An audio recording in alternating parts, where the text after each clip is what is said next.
ছেড়ে দাও, ওয়াসুস সারেফ গোপটাকে ছাটো। যারা বলে যে দাড়ি রাখা সুন্নাত, তোরা দিন ইসলাম বুঝেনি, দাড়ি রাখা যে ওয়াজিব তথা ফরজ। আসসালামু আলাইকুম ওয়া রাহমাতুল্লাহ। আলহামদুলিল্লাহি ওয়াহদা والصلاة والسلام على من لا نبي بعد أما بعد فإن خير الحديث كتاب الله وخير الهدي هدي محمد صلى الله عليه وسلم وشر الأمور محدثاتها وكل محدثة بدعة وكل بدعة ضلالة وكل ضلالة في النار. فأعوذ بالله من الشيطان الرجيم. يا أيها الذين آمنوا أطيعوا الله وأطيعوا الرسول ولا تبطلوا أعمالكم. عن أبي هريرة رضي الله تعالى عنه قال قال رسول الله صلى الله عليه وسلم كل أمة يدخلون الجنة إلا من أبى. قيل يا رسول الله من أبى؟ قال من أطاعني دخل الجنة ومن عصاني فقد أبى. عن عائشة رضي الله تعالى عنها قالت قال رسول الله صلى الله عليه وسلم من عمل عملا ليس عليه أمرنا فهو رد. সম্মানিত উপস্থিতি, সর্বপ্রথম আল্লাহ সুবহানাহু ওয়া তাআলার বারগাহে শুকরিয়া জ্ঞাপন করব যে আল্লাহ তাআলা সন্ধ্যা থেকে এই পর্যন্ত আপনাদেরকে অনেক দিনের জ্ঞান হাসিল করার জন্য এখানে প্রেরণ করেছেন। যিনি বিচার দিবসের একচ্ছত্র অধিপতি, সে রব্বুল ইজ্জাতের বারগাহে শুকরিয়া জ্ঞাপনার্থে আমরা সবাই মিলে বলি আলহামদুলিল্লাহ।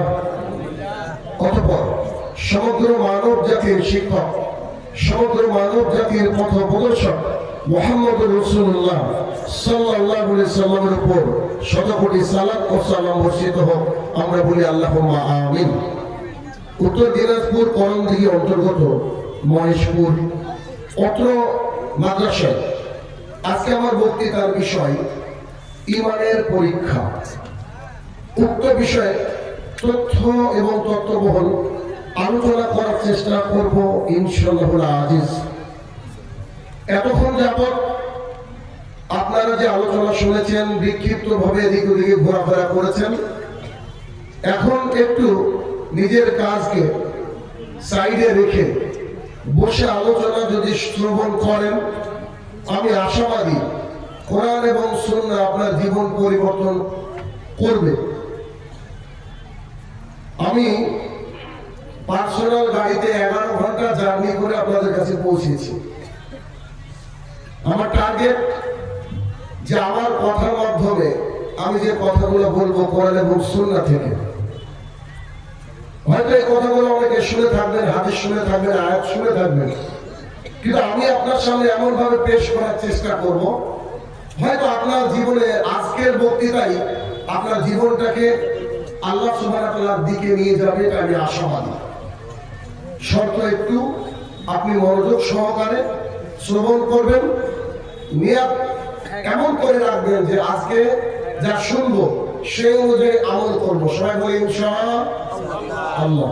ওকে, আমার সামনে যারা উপবিষ্ট অনেক মানুষ, যারা আমরা এখানে উপস্থিত রয়েছি, সামনের মানুষদেরকে উদ্দেশ্য করে বলছি, কোরআনুল কারীম কারা কারা পড়তে জানেন, কারা কারা কোরআন আল্লাহ সুবহানাহু ওয়া তাআলার বাণী একটু একটু পড়তে জানেন, পড়েন, একটু হাত তুলবেন।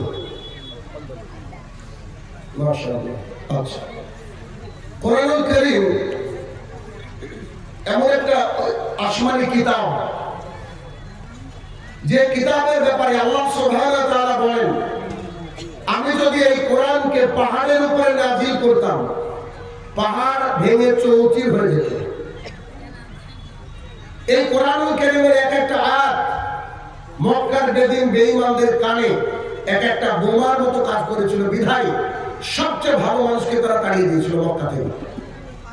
এই কোরআনুল কারীম আপনি আমি পড়ি, এই কোরআনুল কারীমের আয়াত রাসূলুল্লাহ সাল্লাল্লাহু আলাইহি ওয়াসাল্লামের মুখ নিঃসৃত বাণী আমাদের অন্তরকে কি পরিবর্তন করতে পারে, বা আমাদের অন্তর কি কোন কোরআনুল কারীমের আয়াত কেউ পড়ছেন অথবা নিজে পড়ছেন, মানে কোন কারি তিলাওয়াত করছেন, কোন হাফেজ তিলাওয়াত করছে, অথবা আপনার সামনে কেউ তেলাওয়াত করছে, আপনি শুনে থেমে গিয়েছেন, আরে এই কথা কোরআনে রয়েছে, এত কঠিন কথা। অন্তরটা কি আপনার ভয়ে সন্তুষ্ট হয়েছে? কখনো কি বাংলা তরজমা পড়তে গিয়ে কি থেমে গিয়েছেন, যে ভেবেছেন যে সুবহানাল্লাহি বিহামদিহি, আল্লাহ সুবহানাহু ওয়া তাআলা কি নাজিল করেছেন আর আমরা কি করে বেড়াচ্ছি, আল্লাহ কি করে হিসাব দেব? এমন কারণ হয়েছে?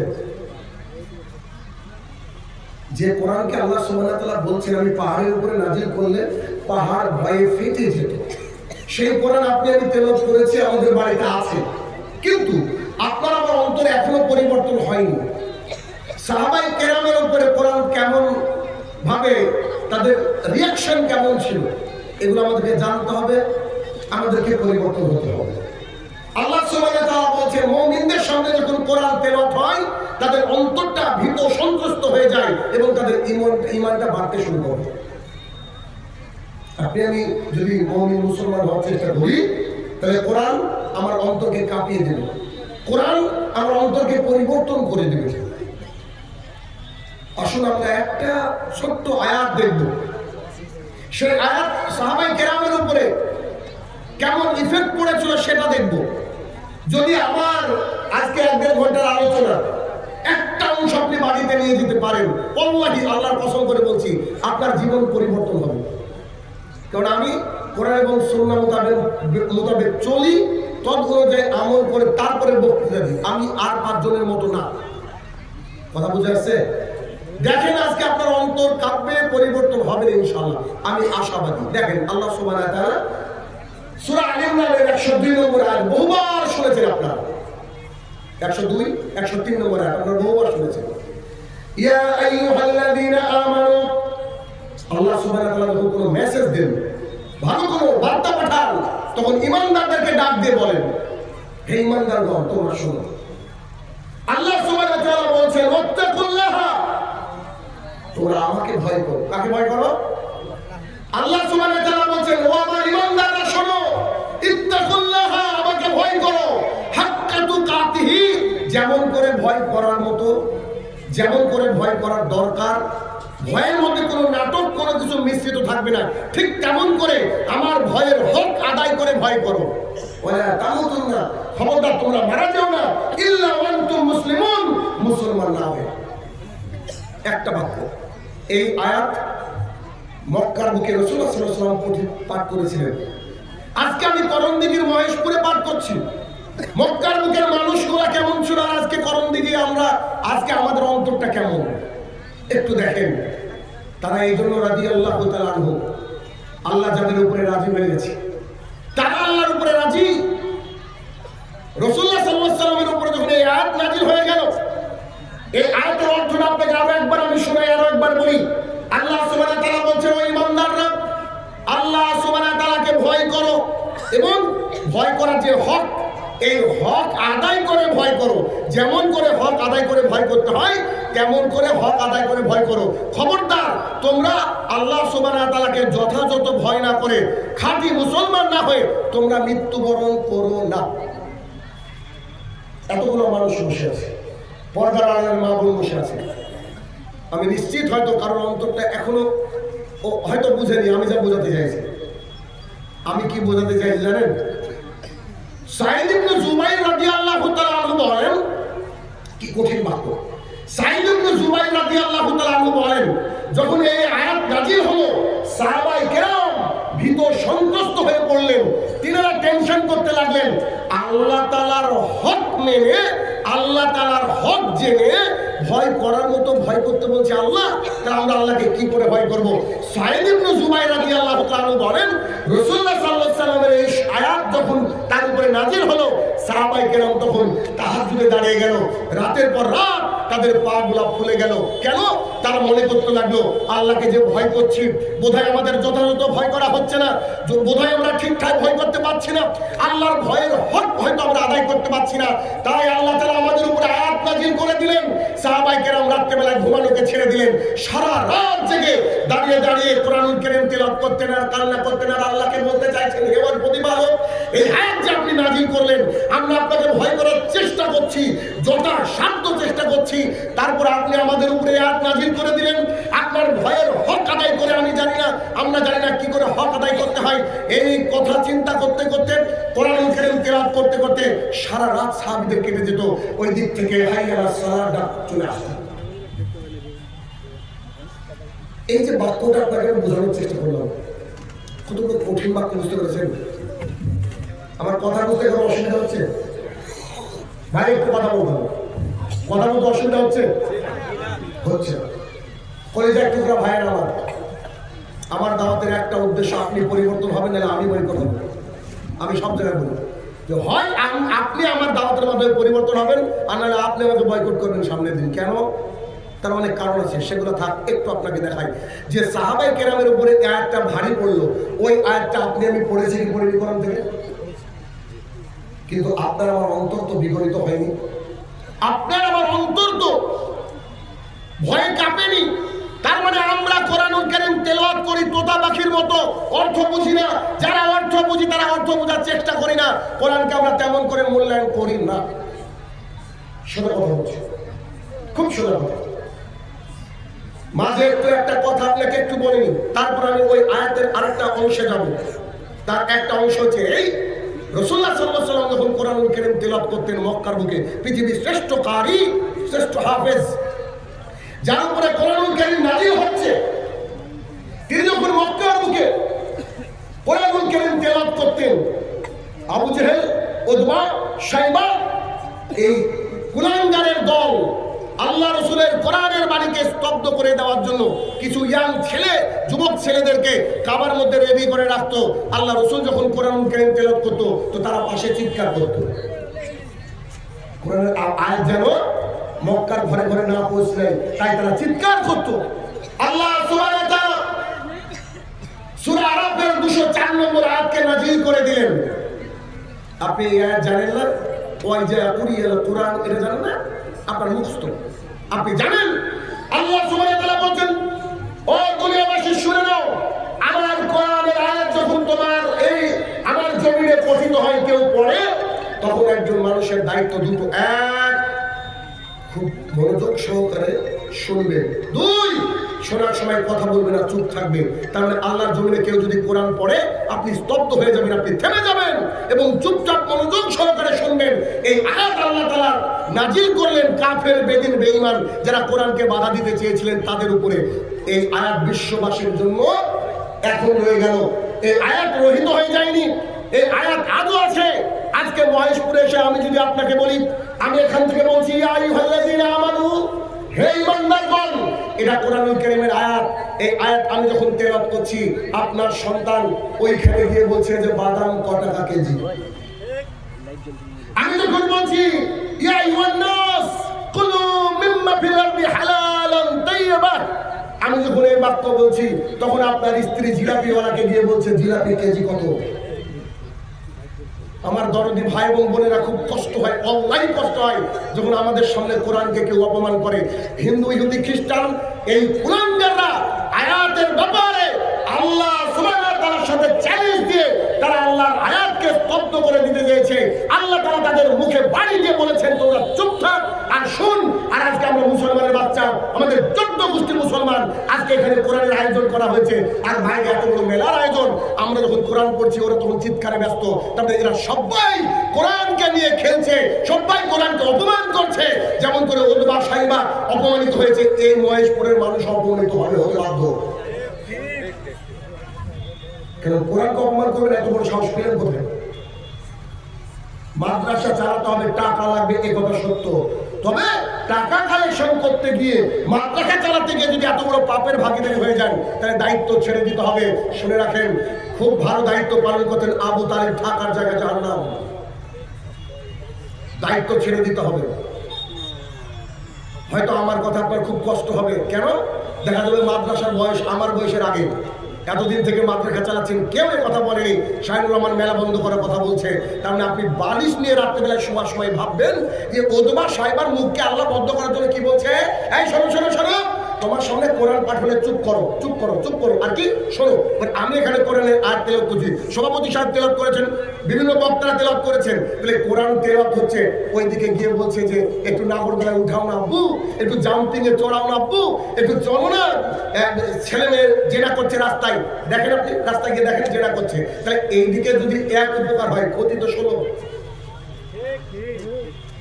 এই যে জাতি পরিবর্তন হবে না, মাদ্রাসা উন্নত হতে পারে, টাকা আসতে পারে, বিল্ডিং হতে পারে, কিন্তু এদের জাতীয় উপকার লাভ করবে না, অসম্ভব, হতে পারে না। আপনি আমাকে পরিবর্তন করে দেখান না, আপনি আমাকে পরিবর্তন করে দেখান, যেখানে কোরআনকে অবমাননা করা হয় সেখানে আল্লাহ রহমত দিবে, অসম্ভব। অতএব আগামী দিনে হয় মেলা বন্ধ করতে হবে, নইলে জলসাকে বন্ধ করে দিতে হবে।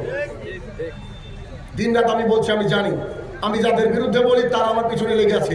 আল্লাহ সুবহানাহু ওয়া তাআলা বলছে যারা হকের পথে থাকবে, আল্লাহ বলছে আমি তাকে সেভ করব। এই ফিল্ডে আমি একেবারে অসহায়, এই ফিল্ডে আমি অসহায়। দেখেন চারিদিকে কে এসে শুরু করছে গজল, কে আবার ওই ডিজাইন করে করে টাকা তুলছে। কি বলবো, যাকে বলতে যাবো তার গায়ে লাগে, যাকে বলতে যাবো তার গায়ে লাগে। মনে হচ্ছে শাহিনুর রহমান আমার বিরুদ্ধে বলছে, কাকে বলবো বলেন? দিন রাত বলছি যে কন্ট্যাক্ট করে বক্তৃতা করা যাবে না, আবার মাদ্রাসায় 25,000 টাকা দিয়ে কন্ট্যাক্ট করে বক্তা আনছে। কি বলবো বলেন? সমাজ কি করে পরিবর্তন হবে? আল্লাহর জন্য কাজ কজন করে এটা তো বুঝি না। এই জন্য তো কোরআন আমাদের অন্তরকে মানে ভেঙে মুছতে দেওয়ার কথা, কিন্তু আমাদের অন্তর ভেঙে মুছতে না কেন? আমরা আজকে মেলা দেখতে এসেছি, আজকে মেলা দেখতে এসেছি।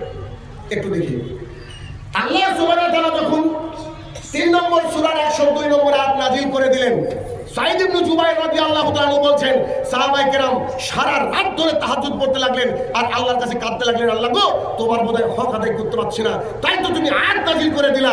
এভাবে কাঁদতে শুরু করে দিলেন, খুব ভারী পড়ে গেল।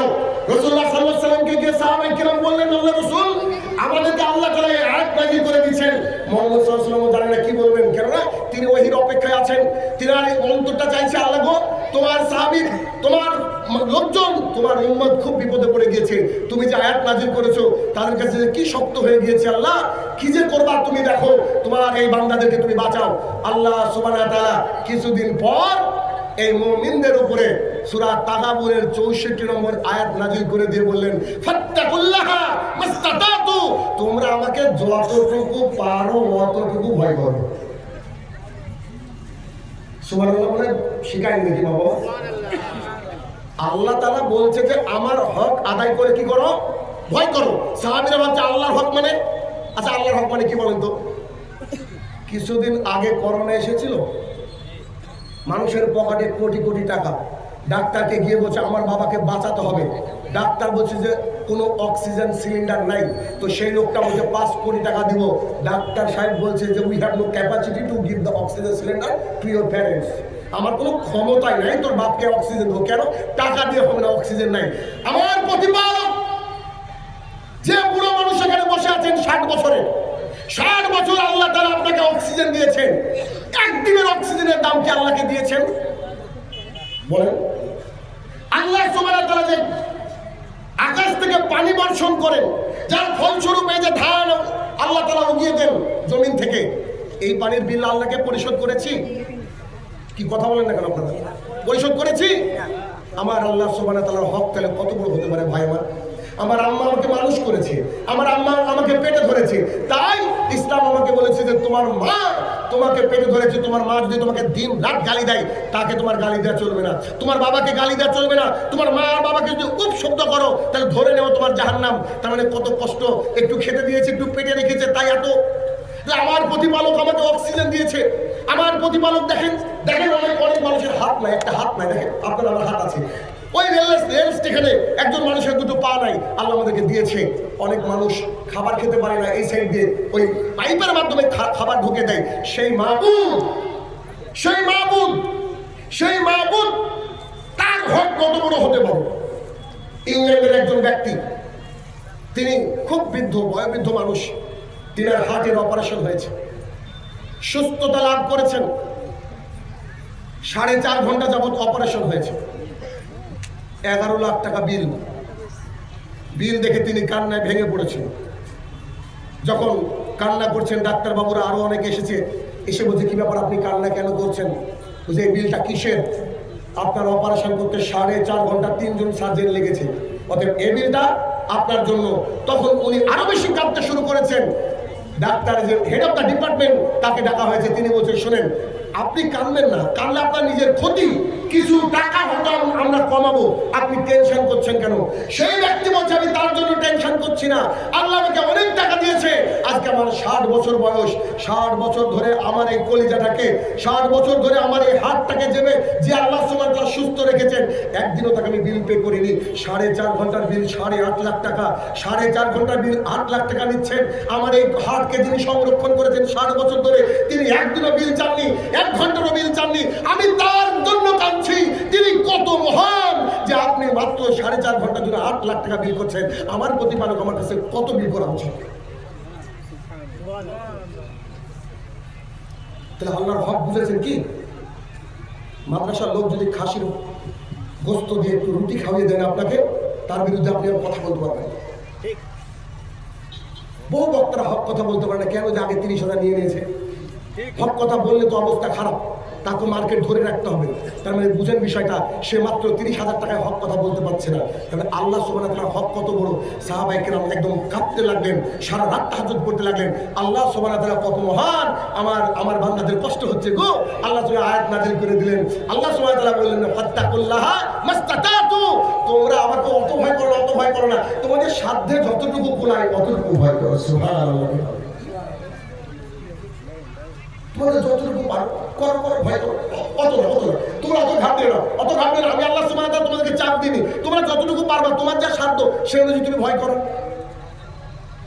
কোরআনের আয়াত সাহাবায়ে কেরামের উপরে ভারী পড়েছিল, আপনার আমার উপরে কোনোদিন ভারী পড়েনি। তার মানে কোরআন আমাদেরকে পরিবর্তন করতে পারছে না। কেন? কোরআনকে আমরা ঠিকঠাক করে পড়তে পারি না। আলোচনার বিষয় ঈমানের পরীক্ষা। ঈমান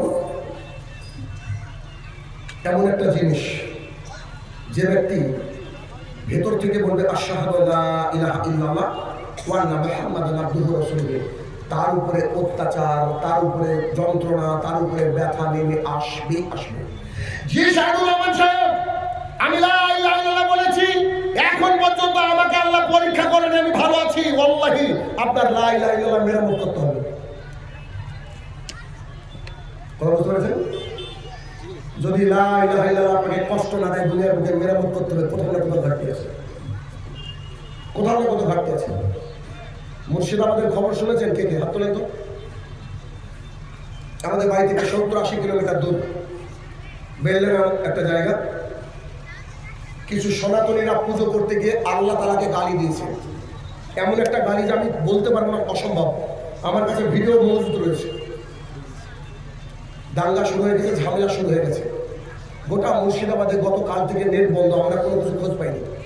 আমাদের মুর্শিদাবাদে নেট বন্ধ, আজকে আস্তে আস্তে শুনলাম 21 তারিখ পর্যন্ত বন্ধ থাকবে। আল্লাহর কাছে খালি দোয়া করছি, কেননা নেট বন্ধ করেছে মানে বুঝতে পারছেন কারা বন্ধ করেছে। তারা বন্ধ করে দিয়ে মুসলমানদেরকে কুপিয়ে কেটে ফেলবে হয়তো বা, যাতে কেউ না জানতে পায়, কোনো মিডিয়া কভারেজ না করতে পারে। 144 ধারা জারি করেছে, আমার আল্লাহকে গালি দিয়েছে ওরা জানে না পৃথিবীর বুকে নেট ওরা বন্ধ করতে পারে। আমার আল্লাহ তাআলা মানুষকে ছেড়ে দেন, কিন্তু ছেড়ে দেন কিছু সময়ের জন্য, কিন্তু ছেড়ে দেন না। আরে ফেরাউনের মতো প্রতাপশালীকে আল্লাহ তাআলা লোহিত সাগরে ডুবে মেরেছে, তুমি কোন স্যার? তোমাকে একদিন কিয়ামতের মাঠে জবাবদিহিতা করতে হবে, করতেই হবে। কি ভাবছো দুনিয়াতে আমাদের মুমিনদের জন্য এটা পরীক্ষা? আমরা সব সময় রেডি পরীক্ষা দেওয়ার জন্য, কিন্তু তোমরা রেডি হও আগুনে পোড়ার জন্য। নেট বন্ধ করে কুচি করে মুসলমানদেরকে কাটছে। আরো কয়েকটা ভিডিও আমার কাছে এসেছে। আমি যখন ফারাক্কা ব্যারেজ পার করলাম, তখন আমার মোবাইলে নেট আসলো, মানে মুর্শিদাবাদে নেট চলছে না, নদিয়াতে চলছে, আর আপনার এই মালদাতে চলছে, দিনাজপুরে চলছে, এখন এদিকে চলছে। তারপরে রিপোর্ট পাচ্ছি কি অবস্থা। একটা ছেলেকে দেখলাম এই বরাবর তরোয়াল দিয়ে কোপ মেরে মুখ সহ এত দূর নামিয়ে দিয়েছে। তরপাতে মরে যাচ্ছে ছেলেটা, সবাই সামনে। এই হিসাব আল্লাহ নেবে না? দেখছেন না গজব, কত গজব পাঠাচ্ছে আল্লাহ। হয়তো পাথর আল্লাহ সুবহানাহু ওয়া তাআলা বলেছেন ঈমান থাকলে পরীক্ষা হবে। আসুন একটু জেনে নিই ঈমান কাকে বলে। রাসূলুল্লাহ সাল্লাল্লাহু আলাইহি ওয়াসাল্লামকে জিজ্ঞাসা করা হলো, ওয়া রাসূল সাল্লাল্লাহু আলাইহি ওয়াসাল্লাম আমাদেরকে একটু বলেন না ঈমান কাকে বলে? মুসলিম শরীফের হাদিস, রাসূলুল্লাহ সাল্লাল্লাহু আলাইহি ওয়াসাল্লাম বলেন আল ঈমান হচ্ছে আমানতু বিল্লাহি, আল্লাহর প্রতি ঈমান আনতে হবে। আল্লাহর প্রতি ঈমান এটা খুব কঠিন একটা বাক্য, যা মক্কার মানুষ খুব দ্রুত বুঝে নিয়েছিল। মক্কার মানুষ খুব দ্রুত বুঝে নিয়েছিল, কিন্তু আপনি আমি 1450 বছর পরেও এই আমানতু বিল্লাহি এটা এখনো বুঝতে পারিনি। আপনি আমি যদি আমানতু বিল্লাহি বুঝতে পারতাম, আল্লাহর জমিনে মসজিদ ছাড়া কোনো মাজার থাকতো না, শুধু মসজিদ থাকতো। কেন? কোন পীর থাকতো না, কোন মাজার থাকতো না। এই জন্য বলছি রাসূলুল্লাহ সাল্লাল্লাহু আলাইহি ওয়াসাল্লাম তিনি আলামিন, তিনি সত্যবাদী।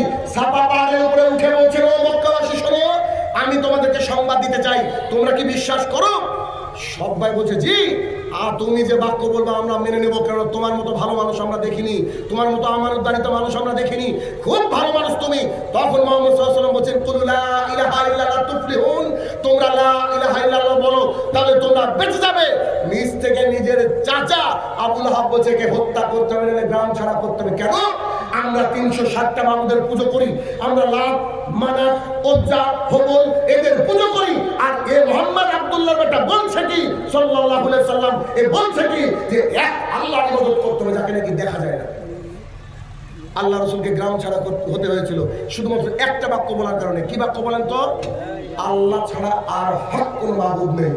আপনি আল্লাহ ছাড়া হক কোনো মাবুদ নাইও বলছেন, আবার পুজো প্যান্ডেলে গিয়েও বলছেন যে আমাদের এবারের পুজো আমাদের ধান ফসলকে ভালো করার জন্য এসেছে। আপনি বলছেন মুসলমান।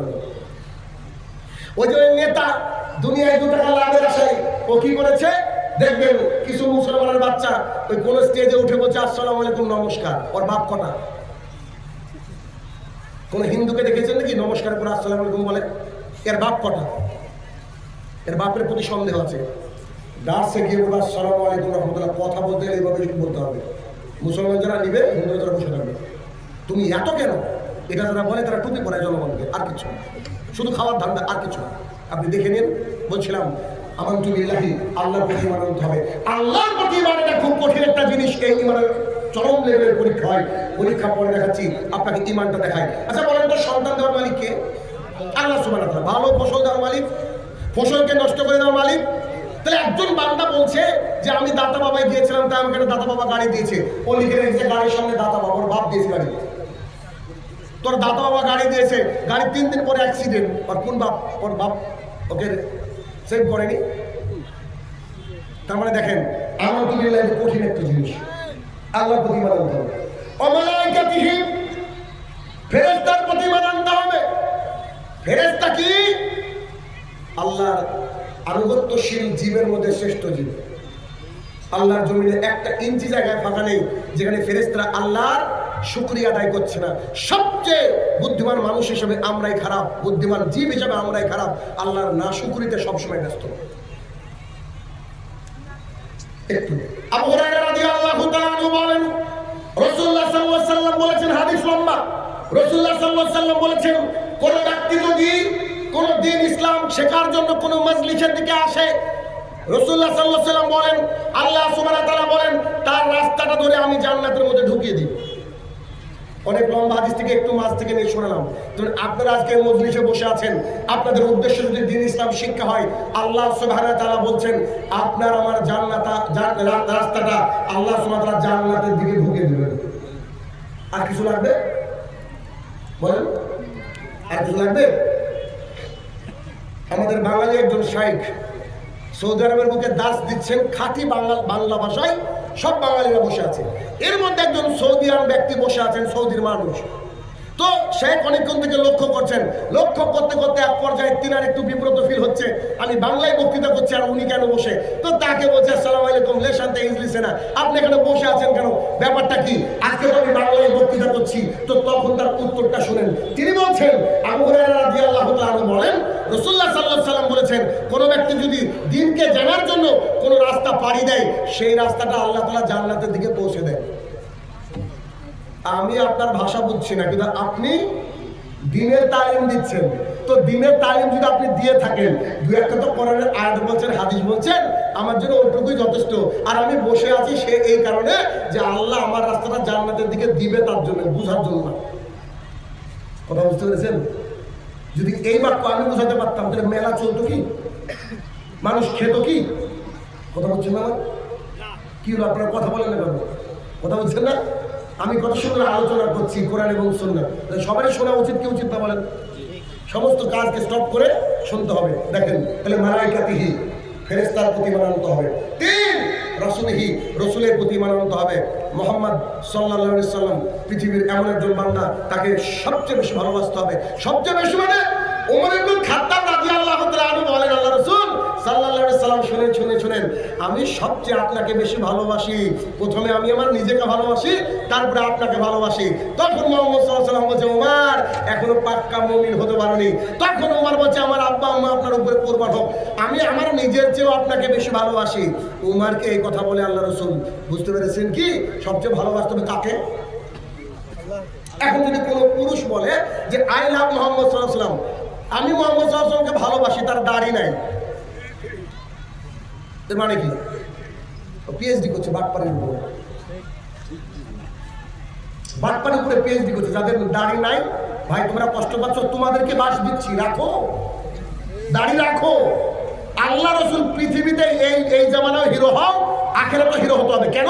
আল্লাহ রাসূলকে ভালোবাসি বলবা, আবার তিনার জীবন মোতাবেক চলবার, এটা কেমন করে হয়? কিয়ামতের মাঠে কেউ তোমার দিকে তাকাবে না। শোনো শোনো যুবক, তোমার আব্বা তোমাকে দেখলে পালিয়ে যাবে, তোমার মা তোমাকে দেখলে পালিয়ে যাবে, হুজুরের তো খোঁজই নাই, হুজুরের তো খোঁজই নাই, সবাই পালিয়ে যাবে। একমাত্র মুহাম্মদ সাল্লাল্লাহু আলাইহি ওয়াসাল্লাম আল্লাহকে বলবে, হে আমার প্রতিপালক, যাদের অনুপরিমাণ ঈমান আছে তাদেরকে তুমি বাঁচাও না, আল্লাহ তুমি বাঁচাও না। মাথা একবার সেজদা দিয়ে পড়ে যাবেন, আল্লাহ সুবহানাহু ওয়া তাআলা বলবে, উঠাও উঠাও উঠাও। মানে আমি যা বলবো শুনবেন, তাহলে উঠাবো। আচ্ছা তুমি আমার ভালো মানুষ, কাছের মানুষ, উঠাও, আপনার আমার জন্য রাসূল সাল্লাল্লাহু আলাইহি ওয়াসাল্লাম সুপারিশ করবে। এই জন্য মুহাম্মদ সাল্লাল্লাহু আলাইহি ওয়াসাল্লাম বলছে, ফাউল্লুহা, দাড়িটাকে ছেড়ে দাও, ওয়াসুস সারেফ, গোপটাকে ছাটো। যারা বলে যে দাড়ি রাখা সুন্নাত, তোরা দ্বীন ইসলাম বুঝেনি, দাড়ি রাখা যে ওয়াজিব তথা ফরজ।